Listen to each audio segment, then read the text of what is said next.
সাইয়েদনা সুমামা ইবনে উসাল রাদিয়াল্লাহু তাআলা আনহু হত্যার নিয়তে আসলেন, কিন্তু হত্যা করতে পারলেন না। সাহাবারা ওনাকে ধরে ফেললেন, ধরে মসজিদে নববীর পিলারের মধ্যে বেঁধে রাখলেন। সুমামা ইবনে উসাল, সিরাত থেকে শুনি, সিরাত থেকে শোনাচ্ছি রাদিয়াল্লাহু তাআলা আনহু। ইয়ামামার অধিপতি ছিলেন।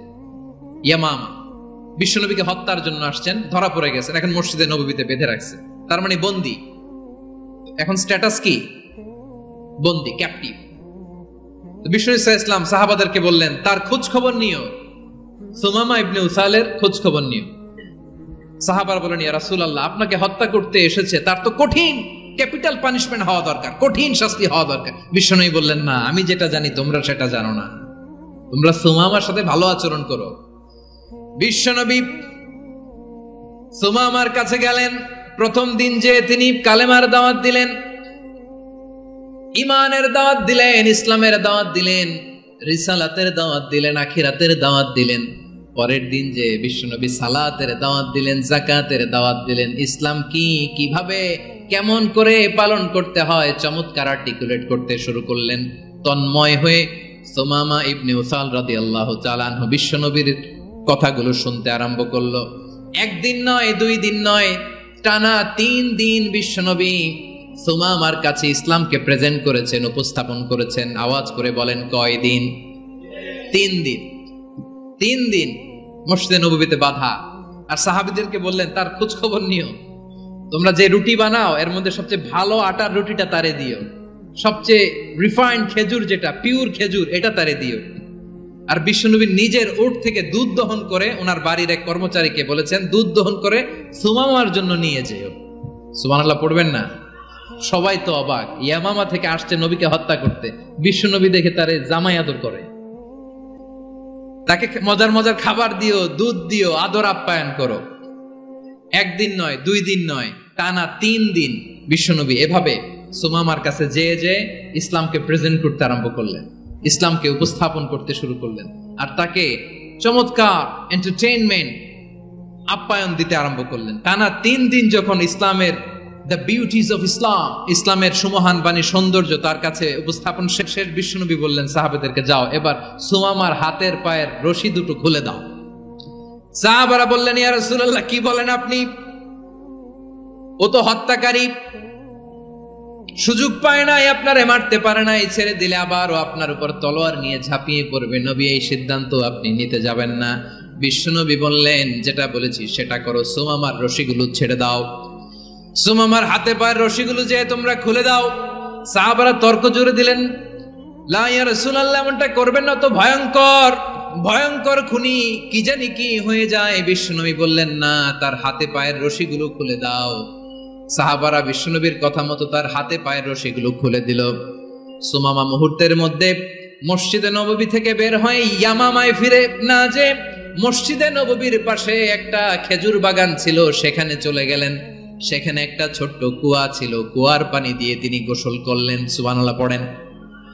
কুয়ার পানি দিয়ে গোসল করে মসজিদে নববীর সামনে এসে বিশ্বনবী এবং সাহাবাদের সামনে দাঁড়িয়ে সাব্বাবা উঁচু করে বললেন, আশহাদু আল্লা ইলাহা ইল্লাল্লাহ ওয়া আশহাদু আন্না মুহাম্মাদান আবদুহু ওয়া রাসূলুহু। আল্লাহু আকবার। আমি সাক্ষ্য দিচ্ছি আল্লাহ ছাড়া কোনো ইলাহ নাই, আর মুহাম্মদ আল্লাহ তাআলার প্রেরিত বান্দা এবং রাসূল। প্রিয় ভাইয়েরা, ইহসান দিয়ে যা জয় করা যায়, কঠোরতা দিয়ে সেটা কঠিনকালেও জয় করা যায় না। আওয়াজ করে বলেন ঠিক কি না? এবার সুমামা দাঁড়িয়ে বলে, ওগো নবী, আমি তো কালিমা পড়ে মুসলমান হয়ে গেলাম, এবার শোনেন, এই মুহূর্তের আগে আপনার চেহারার চাইতে নিকৃষ্ট কোনো চেহারা আমার কাছে ছিল না, কিন্তু শাহাদা পাঠ করার পরে আপনার চেহারার চাইতে উত্তম শ্রেষ্ঠ কোনো চেহারা আমার কাছে আর নাই। ও নবী, আজকের দিনের আগে ইসলাম ধর্মের চেয়ে নিকৃষ্ট অপছন্দনীয় কোনো ধর্ম আমার কাছে ছিল না, কিন্তু এই মুহূর্ত থেকে ইসলামের চেয়ে সেরা শ্রেষ্ঠ পছন্দনীয় কোনো ধর্ম আমার কাছে নাই। নবী গো, আজকের দিনের আগে মদিনার চাইতে অপছন্দনীয় নিকৃষ্ট কোনো শহর আমার কাছে ছিল না, কিন্তু এই মুহূর্তের পর থেকে মদিনার চাইতে কোনো শ্রেষ্ঠ শহর আমার জানা নাই। সে ছিল গমের বড় ডিলার, গম বেচতো। কি বেচতো? তার গম কিনে মক্কার লোকেরা রুটি খাইতো। সে ঘোষণা দিল, আজকে থেকে মক্কাবাসীদের জন্য সব গম আমি হারাম করে দিলাম, মক্কাবাসী এখন না খেয়ে মরে। সুবহানাল্লাহ পড়বেন না? মক্কাবাসী বিশ্বনবীর কাছে আসলেন, এসে বললেন, মুহাম্মদ, আমরা তো তোমার ভাই, তোমার চাচা, তোমার ভাতিজা, তোমার আত্মীয়, তুমি সুমামারে বলো সে যেন আবার গমের সাপ্লাই মক্কার জন্য অনুমতি দিয়ে দেয়। বিশ্বনবীর অনুমতি ক্রমে সুমামা আবার মক্কাতে গম পাঠাতে শুরু করলো। পড়েন সুবহানাল্লাহ। ইহসান, ইহসান দিয়ে আপনি যেটা জয় করতে পারবেন, you can win the heart of your enemies. ইহসান দিয়ে আপনি আপনার শত্রুর হৃদয়কে জয় করতে পারবেন। আওয়াজ করে বলেন ঠিক কিনা? এজন্য আল্লাহ বললেন, ওয়া আনফিকু ফি সাবিলিল্লাহি ওয়া লা তুলকু বিআইদিকুম ইলাত তাহলুকা ওয়া আহসিনু ইন্নাল্লাহা ইউহিব্বুল মুহসিনিন। তোমরা আল্লাহর রাস্তায় দান করবে আর নিজেরা নিজেদেরকে ধ্বংসের হাতে ঠেলে দিও না। তোমরা একে অপরের প্রতি ইহসান করবে, কারণ ইহসানকারীদেরকে আল্লাহ বড্ড ভালোবাসেন। সুবহানাল্লাহ পড়েন। আবার সূরা রহমানে আল্লাহ বললেন, হাল জাযাউল ইহসানি ইল্লাল ইহসান ফাবিআইয়ি আলা, সবাই পড়েন, ফাবিআইয়ি আলাই রাব্বিকুমা তুকাযযিবান। ইহসানের প্রতিদান হিসেবে ইহসানি হয়। বিশ্বনবী সুমামার প্রতি যেমন ইহসান করেছেন, সুমামাও ঠিক তেমন ইহসান ফিরিয়ে দিয়েছে। ঠিক কিনা বলেন?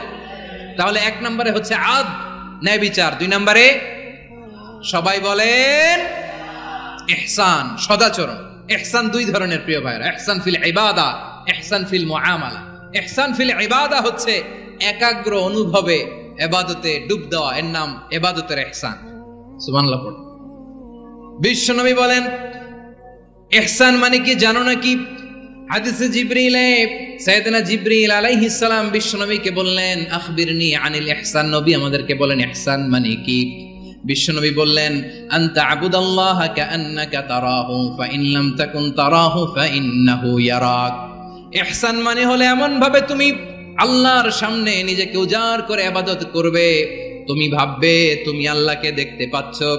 আর এটা যদি ভাবা তোমার জন্য কঠিন হয়ে যায়, অন্তত এতটুকু তুমি ভাববা যে আল্লাহ তোমাকে দেখতে পাচ্ছেন। ঠিক কিনা বলেন? ও আমার বীর চট্টলার ভাইয়েরা, কেউ যেটা দেখে না সেটা দেখে কে? এই বিশ্বাস হৃদয়ের মধ্যে আছে? নামাজে যখন দাঁড়ান এই ফিলিংসটা আনা যাবে? হ্যাঁ, এশার সালাত তো এখনো হয় নাই না? আলোচনা শেষে এশার সালাত এখানে অনুষ্ঠিত হবে, তাই না? আচ্ছা বলুন তো, আমরা এশার সালাত পর্যন্ত বেঁচে থাকবো এই গ্যারান্টি আছে কার কার? হাত তোলেন। কয়েকজন হাত তুলছে পেছনে, না বুঝে তুলে ফেলছে। এশা পর্যন্ত যে আমরা হায়াত পাবো কোনো গ্যারান্টি আছে? সবাই আওয়াজ করে বলেন, গ্যারান্টি আছে? গ্যারান্টি নাই। এজন্য বিষ্ণু ইসলাম বলেছে, এমন ভাবে নামাজে দাঁড়াও, ইবাদত করো, মনে করো হতে পারে এটাই আমার জীবনের শেষ নামাজ। পারফর্ম দ্য সালাহ as if this is your last and final prayer. এমন ভাবে সালাতে দাঁড়াও, ভাবো হতে পারে এটাই তোমার জীবনের শেষ নামাজ। এমন ভাবে নামাজে দাঁড়াও, ভাবো এটাই শেষ নামাজ। তাহলে নামাজে একাগ্রতা বাড়ায় দিবে কে? ফলে ইবাদতের ইহসান আমাদের অর্জিত হবে। আর মুআমালাতে ইহসান হলো, বিশ্বনবী বলেন, ইন্নাল্লাহা তাবারাকা ওয়া তাআলা কাতাবাল ইহসানা আলা কুল্লি শাই ফাইদা কাতালতুম ফাআহসিনুল কিতলা ওয়া ইযা যাবাহতুম ফাআহসিনুয যাবহা ওয়ালিউহিদ্দা আহাদুকুম শাফরাতাহু ওয়ালিউরিহ যাবিহাতাহু। ইহসান দুই ধরনের। আওয়াজ করে বলতে হবে, কয় ধরনের? সবাই বলুন আওয়াজ করে, কয় ধরনের? একটা হচ্ছে ইহসান ফিল ইবাদা, ইবাদতে ইহসান। ইবাদতে ইহসান কি? একাগ্র অনুভব দিয়ে ইবাদত করা, মন প্রাণ দিয়ে ইবাদত করা। আর মুআমালাতে ইহসান কি? সব কাজে, দৈনন্দিন কাজে, কর্মে, সামাজিক অ্যাক্টিভিটিতে কোমলতা প্রদর্শন করা, অনুগ্রহের সাথে সবকিছু করা। আল্লাহ তাআলা ইন্নাল্লাহা তাবারাকা ওয়া তাআলা কাতাবাল ইহসানা আলা কুল্লি শাই, তিনি সব কিছুর ব্যাপারে ইহসানকে আবশ্যক করেছেন। সবকিছু, মুমিনের সব কাজে ইহসানের পরশ থাকবে। ওয়া ইযা কাতালতুম ফাহসিনুল কিতলা। আচ্ছা, কুরবানির দিন আমরা পশুগুলোরে কি করি? বলেন সবাই আওয়াজ করে, জবাই। জবাই মানে তো এটার মেরেই ফেলতেছি, একটু পরে তো টুকরো টুকরো করে গোশতগুলো খাবো, এটা তো খাবো, এটা তো মেরেই ফেলবে। বিষ্ণু বলে না, জবের মধ্যেও মুমিনের জবের ভেতরেও ইহসানের পরশ থাকা চাই। যখন জবাই করবে প্রাণীটাকে হাত পা টাইট করে বেঁধে নাও, ছুরিটাকে শার্পেন করে নাও, ধারালো করে নাও, যাতে অল্প সময়ে জবাইটা হয়ে যায়, প্রাণীটা যাতে কম কষ্ট পায়। সুবহানাল্লাহ পড়ে। দিস ইজ কল্ড ইহসান। ইহসান আল্লাহ তাআলা যেমনি আদলের আদেশ করেছেন, ন্যায় বিচার জাস্টিস এনশিওর করতে বলেছেন, সমাজে ইহসানের ব্যবহার, ইহসানের অনুশীলন তিনি করতে বলেছেন। এজন্য মুমিনের প্রতিটি কাজে, আমার চট্টগ্রামের ভাইরা আমার দিকে তাকান, খেয়াল করে শুনুন, মুমিন জীবনের প্রতিটি কাজে ইহসানের পরশ থাকা চাই।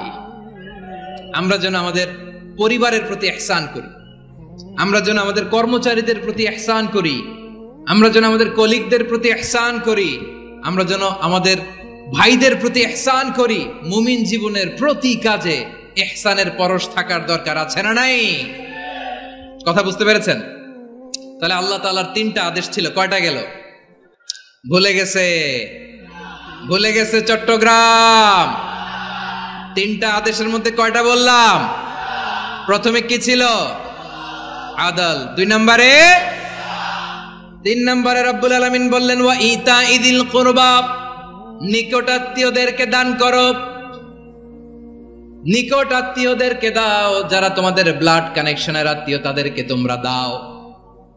এখানে জেনারেলি বললেন দাও, কি দিব সেটা তিনি এখানে বলেন নাই, সেটা তিনি সূরাতুল ইসরার মধ্যে বলেছেন। আল্লাহ বলেন ওয়া আতিযাল কুরবা হাক্কা, নিকট আত্মীয়দেরকে তাদের অধিকার, তাদের প্রাপ্য তোমরা বুঝিয়ে দাও। দেখেন, একটা শান্তির সমাজ, একটা সমৃদ্ধ সমাজ, একটা মানবিক সমাজ গঠনের জন্য আল্লাহ তাআলা বেশি না, মাত্র 3টা অর্ডার, 3টা ভার্ডিক্ট তিনি জারি করেছেন। 1 নাম্বার সুশাসন, ন্যায় বিচার। 2 নাম্বার ইহসান। 3 নাম্বার নিকটাত্মীয়, যারা কাছের, তোমার ভেরি ক্লোজ রিলেশনশিপে আছে, তাদেরকে দাও। দাও, দিলে বাড়িয়ে দেয় কে? অনেকে দিতে চায় না, কৃপণতা করে। দিলে বাড়ায় দেয় কে? ও মিয়া, মদিনার মধ্যে সবচাইতে গরিব সাহাবী ছিল বেলাল রাদিয়াল্লাহু তাআলা আনহু। ওনার এন্টায়ার অ্যাসেট, সম্পদের পরিমাণ কতদূর জানেন? একটা লুঙ্গি। বেলাল রাদিয়াল্লাহু তাআলা আনহু, ওনার টোটাল ওয়েলথের এস্টিমেশন হচ্ছে মাত্র একটা লুঙ্গি। একটা লুঙ্গি, টোটাল ওয়েলথ এস্টিমেশন, টোটাল সম্পদের পরিমাণ বেলাল রাদিয়াল্লাহু তাআলা আনহুর কি ছিল? কথা বোঝে নাই বোধহয়। কি ছিল? ওই বেলাল রাদিয়াল্লাহু তাআলা আনহুকে বিষ্ণু ইসলাম বলেছেন আনফিক ইয়া বেলাল, ও বেলাল তুমিও দাও। ওয়ালা তাখশা মিন যিল আরশি ইখলালা, আরশের অধিপতির তো কোনো ঘাটতি নাই, তুমি দিলে ওই আল্লাহ তোমারে বাড়ায় দিবে। এজন্য আমার প্রিয় ভাইয়েরা, দিলে কমে না, দিলে বাড়ে। অনেকে ধরে রাখে, নতুন কিছু নিতে পারে না, হাত দিয়ে যেটা ধরে রেখেছেন এটা দিয়ে দেন, বড় একটা ধরার সুযোগ পাবেন। জোরে বলেন ঠিক কিনা? ধরেন 5 কেজি ওজনের একটা ধরে রাখছেন, এখন 10, এটা না ছাড়লে 10 কেজি ধরতে পারবেন আপনি? আচ্ছা, 10 কেজির জিনিস একটা আছে হাতে, ওইটা যদি ছেড়ে দেন তাহলে না 15 কেজি ধরতে পারবেন? কথা বলেন ঠিক কিনা? তাহলে দিলে বাড়িয়ে দেয় কে? রব্বুল আলামিন বললেন 3 নাম্বার আদেশ হলো তোমাদের প্রতি সমাজটারে কেমন করে মানবিক সমাজ, সুন্দর সমাজ গড়বা। 3 নাম্বার আদেশ হলো ওয়া আতিদাল কুরবা হাক্কা, নিকটাত্মীয়দেরকে তাদের প্রাপ্য বুঝিয়ে দাও। এই নিকটাত্মীয়দেরকে তাদের অধিকার বুঝিয়ে দেওয়া, প্রাপ্য বুঝিয়ে দেওয়াতে আমাদের গাফলতি আছে না নাই? চট্টগ্রামে নাই? মাশাআল্লাহ আছে, আছে। অনেকে দেখবেন অনেক আল্লাহওয়ালা, তাহাজ্জুদ গুজার, সেজদা দিতে দিতে কপালে কালো দাগ ফেলে দিছে, সে তার বোনের হকটা আদায় করে নাই। আছে না নাই? হ্যাঁ, এখানেও আছে। সর্বনাশ। অনেক বড় হাজী সাহেব, বিশাল লম্বা দাড়ি, ছেলেরে সব দিয়ে দিছে, মেয়েরে কিছু দেয় নাই, মেয়ের হক আদায় করে নাই। আছে না নাই? এই হাজী সাহেবেরা, এই আল্লাহওয়ালারা কিয়ামতের ময়দানে আটকে যাবে।